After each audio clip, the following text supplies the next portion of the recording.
So we're around week 4 of our trip to Edinburgh, spring of 2024, and it's been going nicely, but we thought it would be a good time to sort of talk about the pros and cons of slow travel. It's not always great, it's not always an amazing experience. It's basically just kind of like living day to day in a different country in an apartment, and there are good things and bad things. So let's start out with the pros. That'd be a good place to start. So I think the pros of slow travel is you're away from your house, you're seeing new things, you're in a new environment. That can be kind of inspiring. You have a new range of restaurants and places to go and things to do. Yeah. I think especially at midlife, like when you have an empty nest, you get up in the morning and the house is kind of quiet, and especially if you live in like a suburb or in the outer ring of something, when you get up in the morning it's a little bit still. And I think one of the things that I've really enjoyed here being in this city is waking up and looking out the front window and seeing people coming and going to work, and there's a hotel across and a restaurant across the street, and seeing people eating breakfast, and being able to go out and walk around the town and see people in the coffee shop at 7 or 8 or 9 in the morning it's a little bit more cheerful than sort of getting up and being in your own house and seeing maybe a couple of neighborhoods, the neighbors. I think that's one of the pros I really like about this is it's a different and more lively kind of environment than what we're used to. Yeah, right now we're living in a suburb and we have to drive to get anywhere, and it's not really isolating, but you're not in the middle of things like you are in a city like this. And also, at least for me, I start thinking about how I'd rather be anywhere. I get this itch to travel, and I want to get away from where we're living into somewhere new. Yeah. And this fulfills that. We arrive here and everything is different, and we have new things to do and see, and just your everyday life is going to like take on a different tone because you've got, I wouldn't really call it the struggle for survival, but that's probably what it is. You need to find. It is. You need to find food. You need to take care of your daily needs. And if you're at home, you don't even think about that. No. It's all kind of automatic. Yeah. There's a little bit of friction that's added from being away that is kind of fun and interesting. After a while, I think it gets a little old, but even things like, okay, how are we going to pay the bills? Do we have the VPN set up? Do we have the right account access, right? So it's those little things that can be sort of a pain, but also, I don't know, it's a challenge. It can kind of keep you a little bit vital. And just to go on one of the cons, the struggle for survival. As we call it, yes.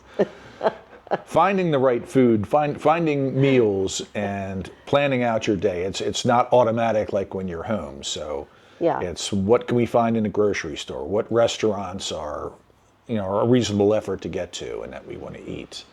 The good thing about being in an apartment is you've got a washer and dryer and dishwasher, and you can actually live in the apartment versus a hotel, which makes it a whole lot easier when you're in a foreign place. Yeah.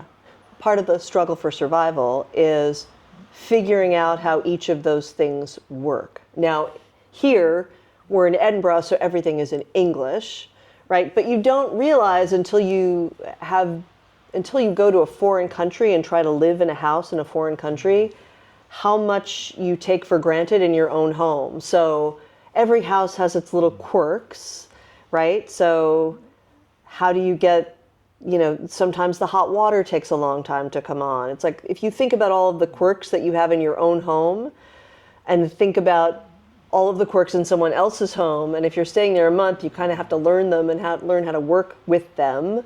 That's part of the struggle for survival too. And also, if you're in a foreign country where you don't speak the language, All of the appliances, if you're not European, say, if you're American, the appliances are very different. Washers and dryers, they're usually not dryers. That's a thing you need to learn when you go abroad.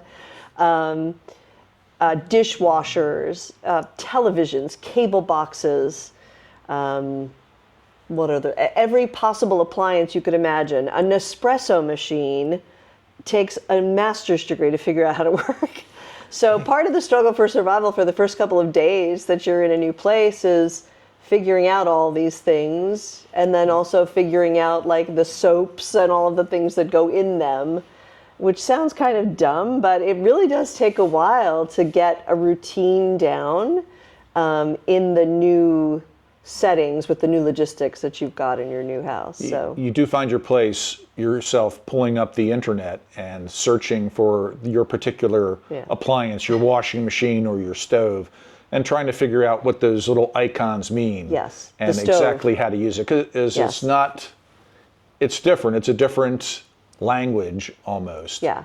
And it's not a deal breaker, but it's just one of those little frictions. So let's talk about some of the cons. We've been here for 4 weeks so far. Yeah. And I guess we miss our dog. Our dog is visiting with a relative, and they send us video of the dog playing with their dogs, which is kind of strange. We miss just the comfort of being in our own place, which is set up perfectly. You know, we can work in our own place because we have our own offices with desks and office chairs, there's kitchen appliances. Yeah. It's sort of the frictionless environment that you have in your own house that you kind of take for granted. You know, in line with the appliances. You know, there's also like the work thing for us because we work at home. We have optimized everything in our workspaces, right? We have the chairs we like, we have the desks we like. And the thing about this trip, I think that's really hit home for me is that co-working, as much as theoretically I've loved it, co-working can be really expensive if you want to get your own office that has enough room to spread out. And it also can be really inconvenient because you got to kind of pack everything up every day and schlep down there and unpack everything and then pack everything back up at the end of the day. For some reason, like on this trip, it just became like a huge hassle. Well, I think also because it's Edinburgh during March and April, degrees and rain. 45 degrees, wind and rain every single day. Yeah, so like the thought of like packing up my whole office setup and then heading out and then unpacking at 8 or 8:30 in the morning with the weather the way it is, I think was an added disincentive to do that.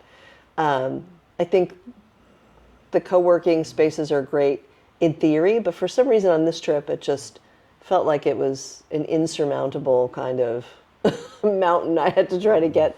After the first few visits, the novelty kind of wore off, and I thought, well, all right, I'll work at the kitchen table. Yeah.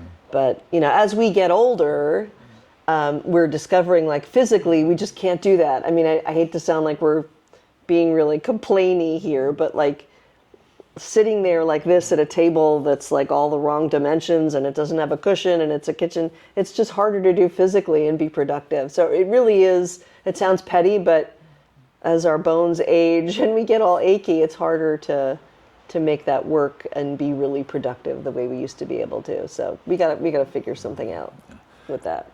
And I guess another thing is you can't have your usual diet and your usual meals. We at home have our kitchen set up with all of the spices and ingredients and kitchen tools that we need, and we have the stores that we go to get food, and the restaurants that we like locally, and other sources. And you can't really duplicate that overseas without a whole lot of effort. And if you're living overseas, full time as an expat, then you'll adjust to that. But if you're coming over for a few weeks or months, you're going to make some sacrifices in your diet. And it's not always bad, but it is a difference. It's a friction that kind of appears, and you'd like to be able, especially if you're trying to control what you're eating, to like save weight and not go overboard. Yeah, it's not ideal. Yeah. And part of it is like if you have a certain kind of certain recipes that you like to make, like it's just like kind of practical stuff. Like you don't want to go out and spend $4 on a jar of spices that you're going to use a teaspoon of. It's like it's stuff like that. It's a whole set of things that kind of conspire against you doing exactly what you want to do with your diet. It's buying ingredients in small amounts. It's what's available in the region that you're at. It's whatever might be in your oven, in your kitchen, how your kitchen is set up. There might be certain pots or pans or utensils that you may need for something.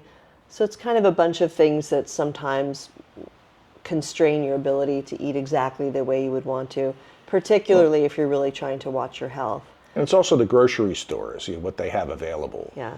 And I guess another friction, at least here on this trip, is that we're in a downtown area, and the grocery stores that are close to us are sort of they're not really bodegas, but they're more express grocery stores that have a much smaller selection of products. And those are probably about a quarter mile away, and then I think it's 0.7 to a larger grocery store that has a better selection, but not really what you'd find in a U.S. grocery store. This particular one has lots of prepared foods, which is good, saves us cooking time and prep. But we'd like to have access to like a real U.S. style grocery store with a big selection. And we could do that in theory, which means walking about a third of a mile, getting on a bus for probably 12 minutes or so, going into a grocery store, coming out with however many bags we could carry, getting back on the bus, coming back here, and then walking another third of the mile back to the apartment. And we miss not having a car that we can just load up. Go to Costco, load up the back of the car, come home, haul everything up, and we're ready to go for the next week in food. Yeah. Well, now you sound like the ugly American. Yeah, well. Often in the past, we haven't gotten an apartment that was as well equipped as this is. We've been in places where the living room isn't as comfortable, the bedding isn't quite there, the sheets may be real thin or the blankets aren't quite right.